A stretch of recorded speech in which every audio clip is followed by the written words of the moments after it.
Growing up, I was always a Nintendo kid.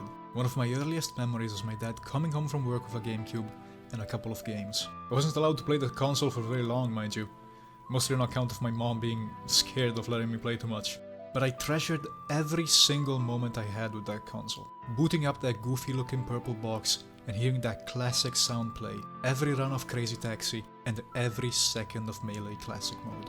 Now that, of course, is until my dad decided to store the GameCube in the fucking cold-ass, damp fucking garage in the most precarious position possible, and it fucking fell! No, I am still not over that goddamn— But it wasn't all doom and gloom. Around the same time, I got a Wii, and with my GameCube memory card still intact, I could play all my old favorites and more. And let me tell you, this was my console.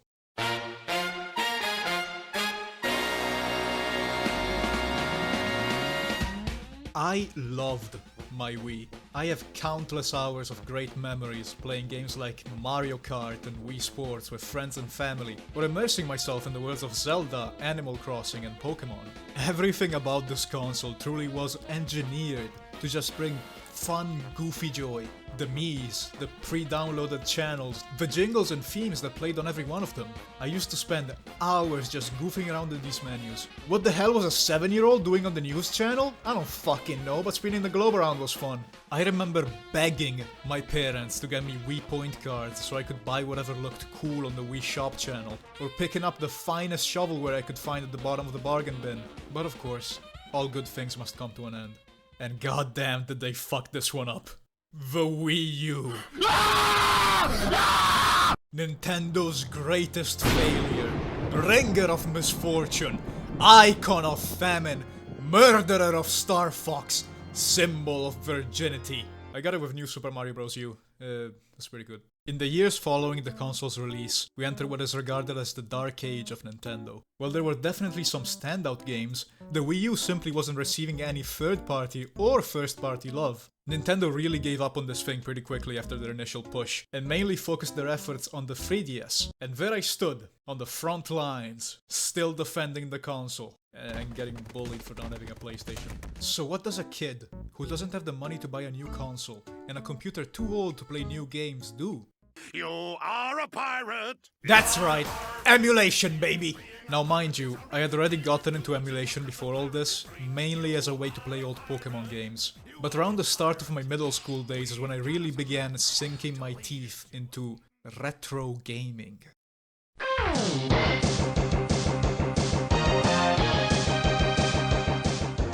I mainly started by playing through the GBA, SNES and NES catalog, going through the classics like Metroid, Chrono Trigger, Fire Emblem, Castlevania, Mega Man, all that good shit. I then expanded into other non-Nintendo consoles, mainly thanks to my parents buying a slightly better computer.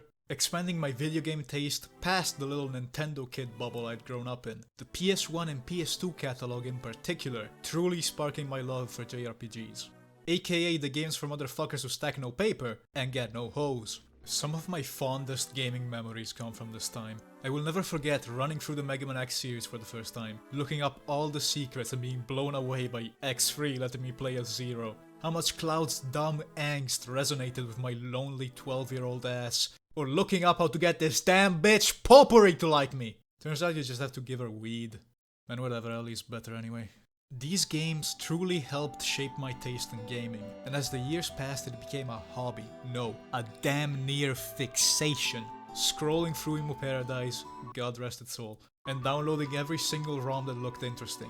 I could go on and on for hours just talking about the cool retro games I found out about during this period, but I feel like they are better off left to their own videos. I think it becomes apparent when revisiting these older titles that games truly are art, and as such, are timeless. But Python, are you really going to defend emulation? You know it's like super illegal, right? And stealing, right? Boy, shut your dumb ass up.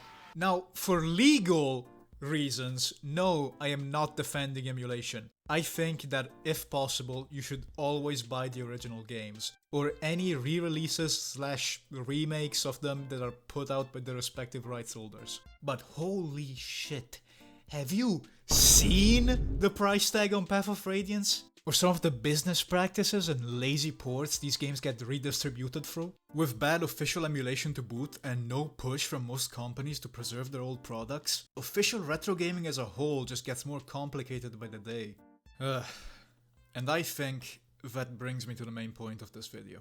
I think we should all treat old games better, and we should hold companies accountable for not doing so. In the modern age of the internet and online media, it's easy for things to get lost and shoved aside in the endless avalanche of consumerism. It's just the nature of these kinds of products. Why should companies spend money on preserving their old creations when Call of Duty Modern Warzone futuristic Black Ops in World War II Vietnam is coming out next Tuesday? And yet, these games have proven time and time again that they are just as worthy of being remembered and replayed as today's AAA releases.